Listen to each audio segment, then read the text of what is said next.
السلام عليكم ورحمة الله وبركاته. إن الله وملائكته يصلون على النبي يا أيها الذين آمنوا صلوا عليه وسلموا تسليما. أهلا وسهلا بحضراتكم، يا رب تكونوا دايما في خير وفي أحسن صحة وأحسن حال. خلوني أقول لكم على حاجة كده يمكن محدش مركز فيها، ممكن تكونوا بتحسوا بيها بس عمركم ما وقفتم عندها.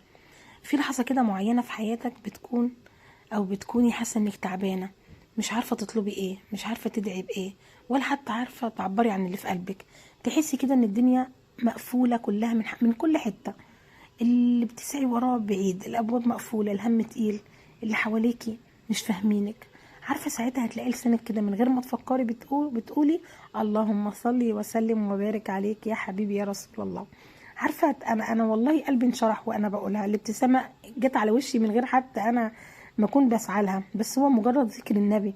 عارفين هدوء، كأنك كده روحك خدت نفس، كأن حد طبطب على قلبك وقال لك اهدى، لسه في امل. كتير مننا يا جماعة بيعدي بالمواقف دي، وكتير مننا مش بياخد باله ان اللحظة دي مش صدفة ابدا ولا مجرد كلمة، لا دي علامة ان ربنا لسه بيحبك، لسه عايز يسمع صوتك، لسه ماسك فيك وبيقولك لسه في خير، استمر. انا مش ببالغ والله يا جماعة، بس كل مرة بنصلي فيها على النبي ممكن تحصل معجزة، ممكن تكون صغيرة كبيرة، يمكن انت اخدتي بالك منها ويمكن عدت عليكي، بس هي كانت موجودة. عارفين ليه؟ علشان الصلاة على حبيبكم النبي مش بس ذكر، لا ده باب رزق، باب فرج، باب سكينة، باب فتحات ربانية محدش يفهمها يا جماعة غير اللي جرب بصدق. في ناس كتير قوي بتقول انا لما بصلي على النبي بحس براحة مش مفهومة، وفي ناس تانية تقول والله ما طلبت حاجة بس ربنا جابها. وناس كتير تحكي لي وتقول لي انا كنت محتاره ومخنوقه واتحلت من غير حتى ما افتح بقي. ليه بقى؟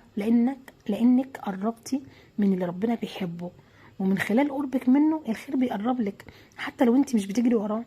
لو تعرفوا قد ايه ربنا سبحانه وتعالى بيحب النبي كان قلبكم يطير كده كل ما تقولوا الصلاه عليه. النبي اللي ربنا قال عنه وما ارسلناك الا رحمه للعالمين، كل مره تقولوا اللهم صل وسلم وبارك عليك انتوا بتطلبوا الرحمه من مصدر الرحمه من غير حتى ما تذكروا المشكله. عارفين ده بيخلي الفرج ينزل كده فجاه، من غير طلب، من غير انتظار، من غير حتى تفكير. انت بس قولي الكلمه اللي بتفتح ابواب السماء كلها.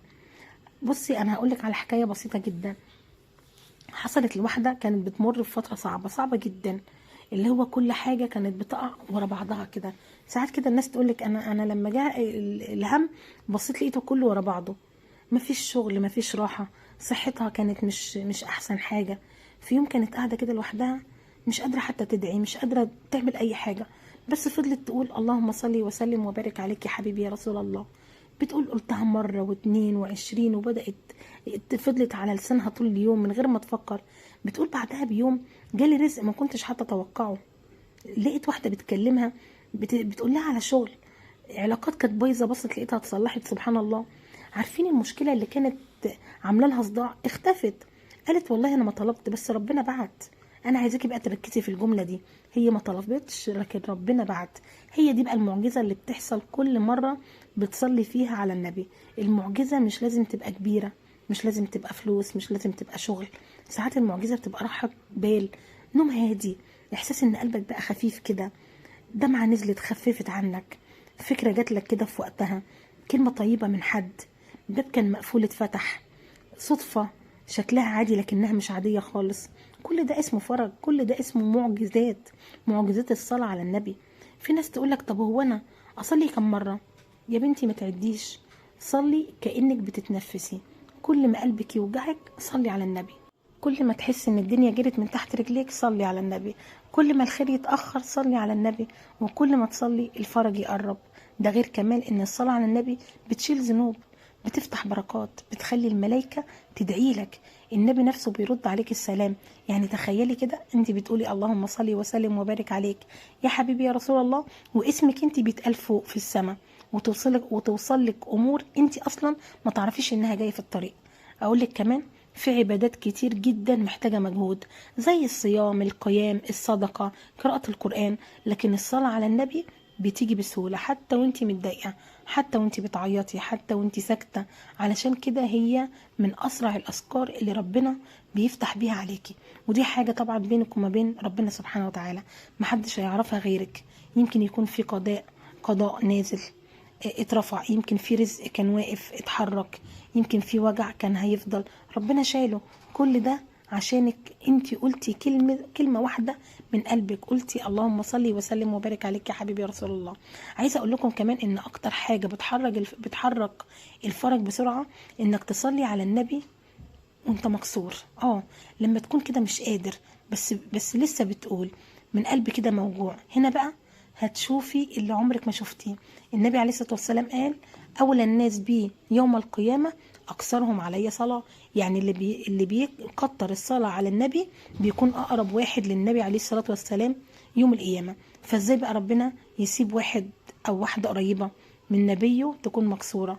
مستحيل طبعا، اكيد ربنا هيكبر بخاطره.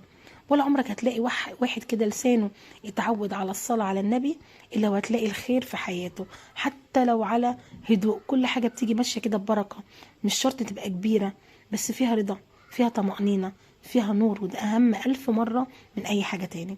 في الآخر بقى عايزاكم تاخدوا الموضوع عادة قلب، مش عادة لسان أبدا، لا أنا عايزة الموضوع خارج من قلبك.